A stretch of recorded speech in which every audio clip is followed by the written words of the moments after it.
৪৭ দেশ বিভক্তির আঙ্গিকে আগামী বাংলাদেশ চলবে। জুলাই সনদ বাস্তবায়িত হলে ২০১৩ সালের শাপলা চত্বরে আমার ভাইয়ের রক্তের প্রতিদান বাংলার মাটিকে পরিশোধ করতে হবে। তাই আমরা জুলাই সনদকে আইনি ভিত্তি কার্যকর করার জন্য হ্যাঁ ভোটের পক্ষে। আমরা আপনারা প্রতিটি মানুষের কাছে কাছে, প্রতিটি ঘরে ঘরে হ্যাঁ বাক্সে ভোট দেওয়ার এই পয়গাম আমাদের পক্ষ থেকে পৌঁছে দেবেন ইনশাআল্লাহ।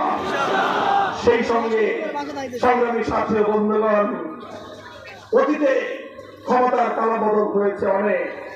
ক্ষমতার পালাবদল হলে বড় শিল্পপতিদের ভাগ্যের পরিবর্তন হয়। অতীতে আমরা দেখেছি ক্ষমতার পালাবদল হলে রাজনৈতিক নেতাদের ভাগ্যের পরিবর্তন হয়। মেহনতি মানুষ, আমি জিজ্ঞাসা করতে চাই, আমার দেশের রিক্সাওয়ালাদের ইনকাম কত বেড়েছে? আমি প্রশ্ন করতে চাই, আমার দেশের গার্মেন্টসের আমার মা বোনদের আয় কতটুকু বেড়েছে? আমি প্রশ্ন করতে চাই, মিল, ফ্যাক্টরি, কল কারখানায় চাকরি করা আমার শ্রমিকদের ইনকাম কতটা বেড়েছে? আমি প্রশ্ন করতে চাই, মাথার ঘাম পায়ে ফেলে প্রশ্ন